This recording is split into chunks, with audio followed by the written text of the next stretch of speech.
Hello friends, welcome back to the new video lecture and I think it's our last video from this chapter. So let's get started.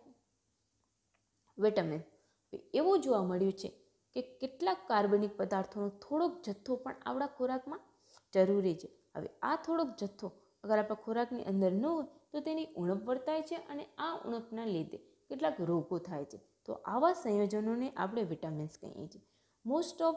મોટાભાગના જે vitamins છે આપણા શરીરની અંદર સંશ્લેષિત થતા નથી, એટલે કે મોટાભાગના વિટામિન્સનું પ્રોડક્શન આપણા શરીરની અંદર થતું નથી. તેથી આપણે એને આવશ્યક ખાદ્ય ઘટકો તરીકે ઓળખીએ છીએ. એટલે કે એમ કહી શકીએ કે વિટામિન્સ જે છે એ આપણે બહારથી કન્ઝ્યુમ કરી શકીએ છીએ, ખોરાક દ્વારા આપણે એનું કન્ઝ્યુમ કરી શકીએ છીએ અને આપણે વિટામિન્સની ઉણપ જે છે એ પૂરી કરી શકીએ છીએ. પરંતુ કેટલાક એવા ઇમ્પોર્ટન્સ વિટામિન્સ હોય છે જેનું ઉત્પાદન આપણા શરીરની અંદર થાય, એટલે કે અન્નનળીમાં એવા બેક્ટેરિયા હોય છે જે જરૂરી એવા વિટામિન્સને ઉત્પન્ન કરે છે. નહીં તો મોસ્ટ ઓફ વિટામિન્સ આપણે ખોરાકની અંદર આવેલા હોય છે અને એના ખોરાકને જ્યારે આપણે કન્ઝ્યુમ કરીએ છીએ ત્યારે એની ઉણપ પૂરી થઈ શકે છે. તો જુદા જુદા સંયોજનો એ જુદા જુદા રાસાયણિક વર્ગો સાથે સંબંધિત હોય છે. તેથી બંધારણના આધારે આપણે વિટામિન્સને વ્યાખ્યાયિત ન કરી શકીએ. તો આપણે વિટામિન્સને વ્યાખ્યાયિત કઈ રીતે કરી શકીએ? તો વિટામિન્સ એટલે કે ખોરાકના આવશ્યક કાર્બનિક પદાર્થો કે જે સજીવની વૃદ્ધિ માટે જવાબદાર છે અને એનું નામકરણ આપણે અંગ્રેજી મૂળાક્ષરોના આધારે કરી શકીએ છીએ. એટલે કે vitamins A, vitamins B, vitamins C, vitamins D, vitamins K and vitamins A. આવી રીતે આપણે વિટામિન્સને વ્યાખ્યાયિત કરી શકીએ છીએ અને નામકરણ આપણે અંગ્રેજી મૂળાક્ષરોના આધારે કરી શકીએ છીએ. વિટામિન્સ બી જે છે એને પણ આપણે સબડિવાઈડ કરી અને વ્યાખ્યાયિત કરી શકીએ. એટલે કે vitamins B1, vitamins B2, B3, B12, B6. તો આવી રીતે આપણે એનું નામકરણ કરી શકીએ છીએ. તો આ તો વાત થઈ વિટામિન્સની જનરલ વાત અને એને વ્યાખ્યાયિત કરવાની. પરંતુ વિટામિન્સને આપણે કઈ રીતે એનું વર્ગીકરણ કરી શકીએ? તો વિટામિન્સને આપણે બે પ્રકારે વર્ગીકૃત કરી શકીએ છીએ. એક છે ચરબીમાં દ્રાવ્ય અને બીજું છે પાણીમાં દ્રાવ્ય. તો એવા વિટામિન્સ જે ચરબીમાં દ્રાવ્ય હોય છે એને આપણે આ વર્ગમાં મૂકી શકીએ છીએ. એટલે કે vitamins A, D, vitamins A, vitamins કે, આ બધા વિટામિન્સ જે છે એ ચરબીમાં દ્રાવ્ય છે, તેથી આપણે એને આ વર્ગમાં મૂકી શકીએ છીએ. અને તે ચરબી અને તે યકૃત અને મેદસ્વી પેશીઓમાં સંગ્રહાય છે. વિટામિન્સ ફેટ સોલ્યુબલ જે વિટામિન્સ હોય છે એ યકૃત અને મેદસ્વી પેશીઓમાં સંગ્રહાય છે. બીજા છે પાણીમાં દ્રાવ્ય. તો એવા વિટામિન્સ જે છે જેને આપણે પાણીમાં દ્રાવ્ય હોય છે તેને આપણે આ વર્ગમાં વર્ગીકૃત કરી શકીએ છીએ. તો વિટામિન્સ બીના બધા જ વર્ગો અને વિટામિન સી, હવે આ બે જે છે એને આપણે પાણીમાં દ્રાવ્ય ગ્રુપની અંદર વર્ગીકૃત કરી શકીએ છીએ. તો આ તો થઈ કે વિટામિન્સની વર્ગીકરણની. હવે આપણે વાત કરીશું કે વિટામિન્સ આપણને કયા સ્ત્રોતોમાંથી મળે છે અને એના દ્વારા એની ઉણપના લીધે કયા રોગો થાય છે. તો અહીંયા એક ચાર્ટ આપેલું છે જેમાં આપણે વિટામિન્સના નામ આપેલા છે, એના સ્ત્રોત આપેલા છે અને એની ઉણપથી થતા રોગો આપેલા છે. તો પેલું છે વિટામિન્સ એ. વિટામિન્સ એ જે છે એ આપણને માછલીના યકૃતનું તેલ એમાંથી મેળવી શકીએ છીએ, ગાજરમાંથી મેળવી શકીએ છીએ, માખણમાંથી મેળવી શકીએ છીએ અને દૂધમાંથી મેળવી શકીએ. તો આ બધા સ્ત્રોત જે છે એ વિટામિન્સ એના છે. આમાંથી આપણે વિટામિન્સ એ મેળવી શકીએ. અને અગર વિટામિન્સ એની પૂરી માત્રા આપણા શરીરની અંદર ન હોય તો તેની ઉણપ વર્તાય છે અને આ ઉણપના લીધે આપણને ઝેરોપ્થેલેમિયા જેવા રોગો થાય. ઝેરોપ્થેલેમિયા એટલે કે આંખનું જે કોર્નિયા હોય છે એ સખત થઈ જાય છે અને આપણે રતાંધળાપણા જેવા પણ રોગો થાય છે. બીજું છે વિટામિન્સ B1 અને વિટામિન્સ B2. હવે આ વિટામિન્સ જે છે એ આપણને યીસ્ટ, દૂધ, લીલા શાકભાજી, અનાજ, ઈંડાની સફેદ વગેરેમાંથી મેળવી શકીએ. એટલે કે વિટામિન્સ B1 અને B2ના આ મેઇન સ્ત્રોત છે, એમાંથી આપણે વિટામિન્સ લઈ અને વિટામિન્સની ઉણપ પૂરી કરી શકીએ છીએ. પરંતુ અગર એની ઉણપ વર્તાય તો આપણને બેરીબેરી, કિલોસિસ, પાચન ક્રિયામાં અવ્યવસ્થા અને ત્વચામાં બળતરા જેવા રોગો થાય છે. તો બેરીબેરી એટલે કે ભૂખ ઓછી લાગે. હવે ભૂખ ઓછી લાગશે તો આપણે વૃદ્ધિમાં મંદતા આવશે. તો આ બેરીબેરીના લક્ષણો છે કે આપણે ભૂખ ઓછી લાગે છે, વૃદ્ધિમાં મંદતા આવે છે. બીજો છે કિલોસિસ. તો તો કિલોસિસ એટલે કે મોઢા અને હોઠની જે કિનારીઓ હોય એની પર ચીરાઓ પડી જાય છે. તો આ અને પાચન ક્રિયામાં અવ્યવસ્થા એટલે કે આપણે જે ખાઈએ છીએ એનું સરખું પાચન નથી થઈ શકતું, એટલે કે અવ્યવસ્થા જોવા મળે છે. તો આ બધા વિટામિન B1 અને B2ની ઉણપના લીધે જોવા મળે છે. તેથી જ આપણને એની ઉણપ પૂરી કરવા માટે વધારે પ્રમાણમાં લીલા શાકભાજી, અનાજ, દૂધ, એવા યીસ્ટ, ઈંડાની સફેદી એ બધા કન્ઝ્યુમ કરવા જોઈએ, જેથી આપણને એવી કોઈ ઉણપ ન વર્તાય અને આપણને કોઈ રોગો ન થાય. ચોથું છે વિટામિન B6. હવે વિટામિન B6 જે છે એ આપણને યીસ્ટમાંથી, ઈંડામાંથી, અનાજમાંથી અને ચણામાંથી મેળવી શકીએ છીએ. એટલે કે આ મેઇન સ્ત્રોતો છે વિટામિન B6. અને એની ઉણપ વર્તાય તો આપણને આંચકી જેવા રોગો પણ થઈ શકે છે. પાંચમું છે vitamins B12. Vitamins B12 mostly માંસ, માછલી અને ઈંડામાંથી મેળવી શકે છે અને આપણે દહીંમાંથી પણ એનું મેળવી શકીએ છીએ. તો આ સ્ત્રોત જે છે એ વિટામિન્સ B12ના મેઇન સ્ત્રોતો છે. તો આની આપણે કન્ઝ્યુમ કરીએ રેગ્યુલર માત્રામાં, એટલે કે સારા એવા પ્રમાણમાં એની કન્ઝ્યુમ કરીએ તો આપણે B12ની ઉણપ વર્તાતી નથી અને એના દ્વારા આપણને અનિમિયા જેવા પણ રોગો થાય છે. અનિમિયા એટલે કે આપણા HBની અંદર RBCની ઉણપ વર્તાય છે. તો અનિમિયા પણ આપણને નહીં થતું નથી. આપણે વિટામિન B12ની સારા પ્રમાણમાં એનું કન્ઝ્યુમ કરીએ છીએ તો આપણને કોઈ પણ પ્રકારના રોગો થતા નથી, લાઈક અનિમિયા, રાઈટ. હવે છે વિટામિન C. તો આપણે બધાને ખબર છે કે વિટામિન C છે એ આપણને ખાટા ફળોમાંથી મેળવી શકીએ છીએ, લીલા શાકભાજીમાંથી મેળવી શકીએ છીએ અને આમળા પણ ખાટા જ હોય છે, એટલે કે એના પર દ્વારા પણ આપણે મેળવી શકીએ.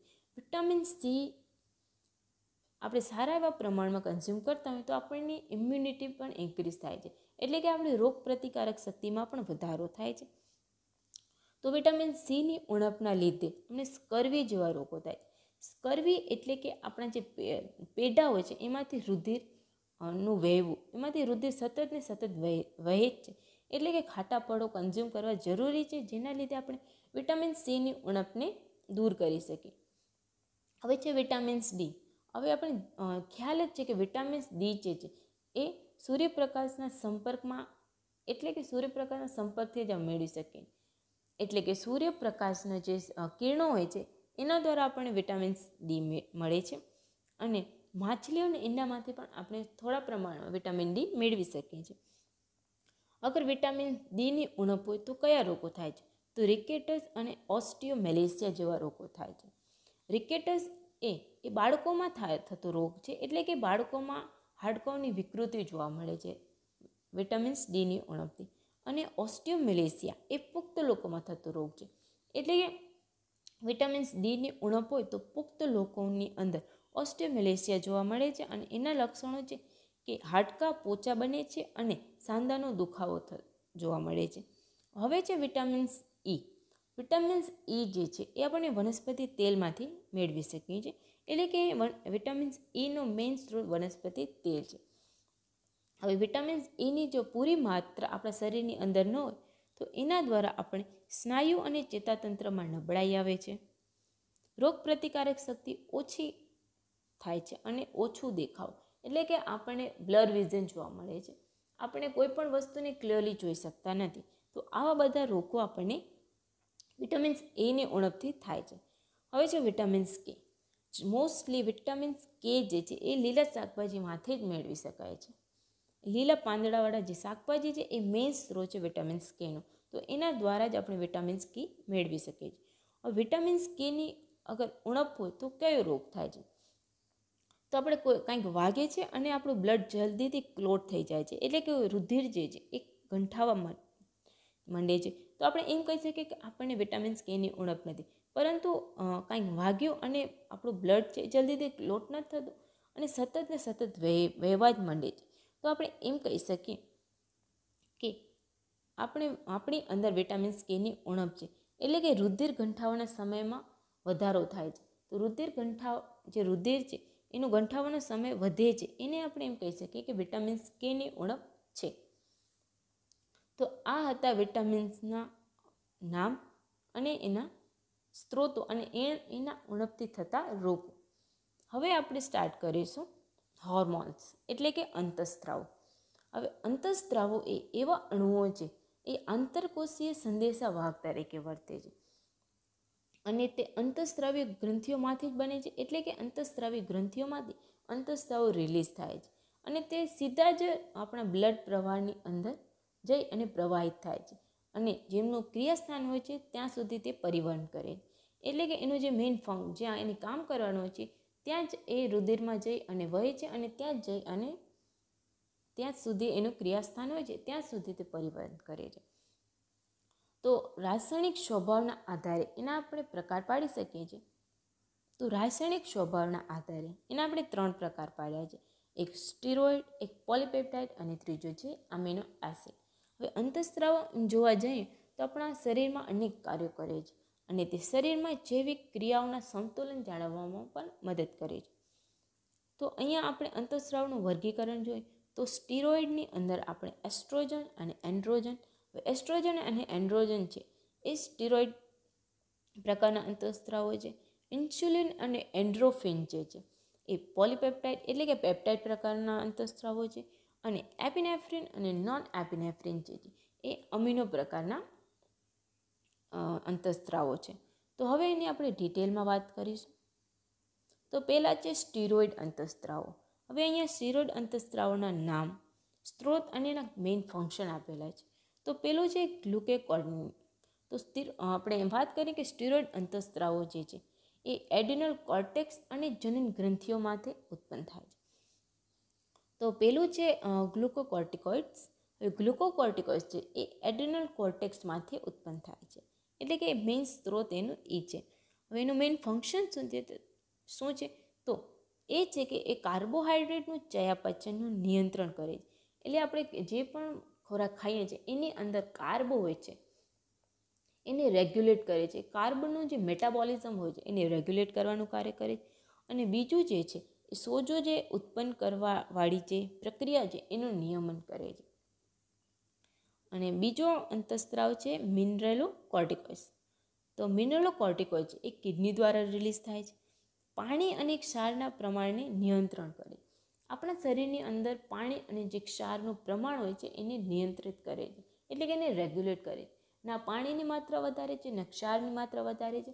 બેનો જે રેશિયો છે એને રેગ્યુલેટ કરવાનું કામ મિનરલોકોર્ટિકોઇડ્સ કરે છે અને તે કિડની દ્વારા રિલીઝ થાય છે. તો એડ્રિનલ કોર્ટેક્સમાંથી જે અંતઃસ્ત્રાવો રિલીઝ થાય છે એ ઘણા જ મહત્ત્વના હોય છે. એટલે અંતઃસ્ત્રાવો આપણા શરીરમાં કાર્યો કરવામાં મહત્ત્વની ભૂમિકા ભજવે છે.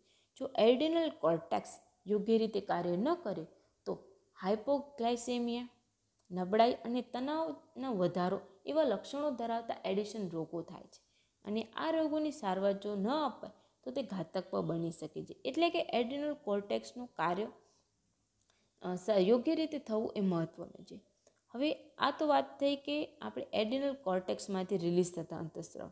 હવે છે કે જનન ગ્રંથિઓમાંથી રિલીઝ થતા અંતઃસ્ત્રાવ. તો એમાં 2 પ્રકાર છે, ટેસ્ટોસ્ટેરોન્સ અને એસ્ટ્રાડિયોલ્સ. ટેસ્ટોસ્ટેરોન્સ જે છે એ પુરુષમાં રિલીઝ થાય છે અને તે પુરુષના ગૌણ લક્ષણોના વિકાસમાં મહત્ત્વનો ભાગ ભજવે છે. બીજું છે એસ્ટ્રાડિયોલ્સ. એસ્ટ્રાડિયોલ્સ જે છે એ સ્ત્રીઓમાં ઉત્પન્ન થાય છે અને તે સ્ત્રીઓના ગૌણ લક્ષણોના વિકાસમાં મહત્ત્વની ભૂમિકા ભજવે છે. તો અહીંયા આપણે સ્ટીરોઇડ અંતઃસ્રાવો છે એડ્રિનલ કોર્ટેક્સ અને જનન ગ્રંથિઓમાંથી ઉત્પન્ન થાય છે એના વિશે વાત કરી. હવે આપણે પેપ્ટાઇડ અને એમાઇન અંતઃસ્રાવો વિશે વાત કરીશું.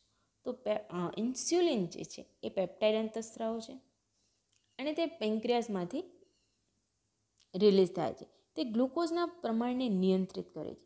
એટલે કે આપણે કંઈક એવું ખાધું જેમાં ગ્લુકોઝની માત્રા વધારે હોય તો ઇન્સ્યુલિન પેન્ક્રિયાસમાંથી રિલીઝ થાય છે અને ગ્લુકોઝનું પ્રમાણ નિયંત્રિત કરે છે. ગ્લુકાગોન છે એ પણ પેન્ક્રિયાસમાંથી રિલીઝ થાય છે અને તે આપણા શરીરની અંદર ગ્લુકોઝનું પ્રમાણ વધારે છે. એટલે કે આપણા બોડીની અંદર જ્યારે ગ્લુકોઝનું પ્રમાણ ઓછું થઈ જાય છે ત્યારે ગ્લુકાગોન રિલીઝ થાય છે અને તે ગ્લુકોઝનું પ્રમાણ વધારે છે.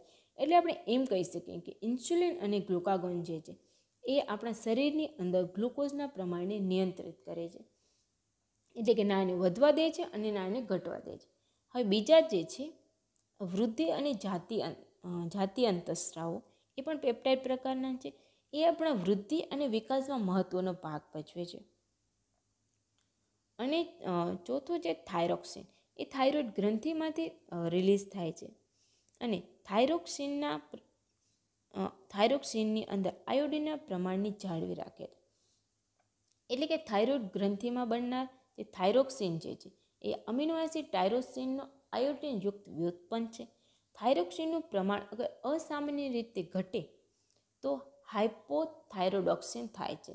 અને અગર આપણા શરીરની અંદર થાઇરોક્સિનનું પ્રમાણ અસામાન્ય રીતે વધી જાય છે તો આપણને હાઇપરથાઇરોઇડિઝમ થાય છે. તો હવે આની ઉણપને આપણે પૂરી કરવા માટે આહારની અંદર આપણે આયોડિનયુક્ત ખોરાક લેવો જોઈએ. એટલે કે આયોડિનયુક્ત મીઠાનો ઉપયોગ કરવો જોઈએ. હવે ઓછું પ્રમાણ હોય તો હાઇપોથાઇરોઇડિઝમ થાય છે. હવે અને થાઇરોઇડ ગ્રંથિ ફૂલી જાય છે. એનું મુખ્ય કારણ એ જ છે કે આપણા આહારની અંદર આપણે આયોડિન અગર ઓછું હશે તો હાઇપોથાઇરોઇડિઝમ થશે અને થાઇરોઇડ ગ્રંથિ ફૂલી જશે. એનું મેઇન કારણ છે. તો એને આપણે નિવારવા માટે આયોડિનયુક્ત નમકનો જ ઉપયોગ કરવો જોઈએ, જેના લીધે આપણા શરીરની અંદર આયોડિનનું સારું એવું પ્રમાણ માત્રા જોવા મળે અને એના લીધે આપણે થાઇરોક્સિન જે છે એ સહી પ્રમાણમાં રિલીઝ થાય અને આપણને કોઈ પણ પ્રકારનો રોગ થાય નહીં. અને બીજા છે એપિનેફ્રિન અને નોન એપિનેફ્રિન. જે અમાઇન અંતઃસ્ત્રાવો છે એ એડ્રિનલ ગ્રંથિમાંથી રિલીઝ થાય અને એ બાહ્ય ઉદ્દીપક તરફ મધ્યમવર્તી પ્રતિક્રિયા દર્શાવે છે. અને એનું મેઇન કાર્ય છે તે કાર્ડિયાક આઉટપુટ જે છે એને વધારવાનું કાર્ય કરે છે. અને બીજું એ કાર્ય કરે છે કે જે આપણા શરીરની અંદર જ્યારે સ્ટ્રેસ વધારે હોય છે અને આ સ્ટ્રેસના લીધે કેટલાક હોર્મોન્સ રિલીઝ થાય છે. આ હોર્મોન્સ આપણા માટે ખૂબ જ ઘાતક હોય છે. તો એપિનેફ્રિન અને નોન એપિનેફ્રિન જે અંતઃસ્ત્રાવો છે એ એની અગેન્સ્ટ ફાઇટ કરે છે અને એને ડિમરાઇઝ કરે છે. એટલે કે એને ઓછા કરે છે અને આપણને ઘાતક હુમલાથી બચાવી શકે છે. તો એપિનેફ્રિન અને નોન એપિનેફ્રિન જે છે એ આપણા માટે ખૂબ જ મહત્ત્વના છે. એપિનેફ્રિન જે છે એ આપણા શરીરની અંદર આપણા બ્લડની અંદર ગ્લુકોઝનું જે લેવલ છે, ગ્લુકોઝની માત્રા છે એને પણ વધારવાનું કાર્ય કરે છે.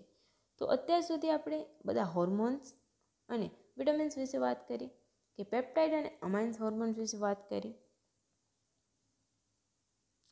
And that's your today's homework.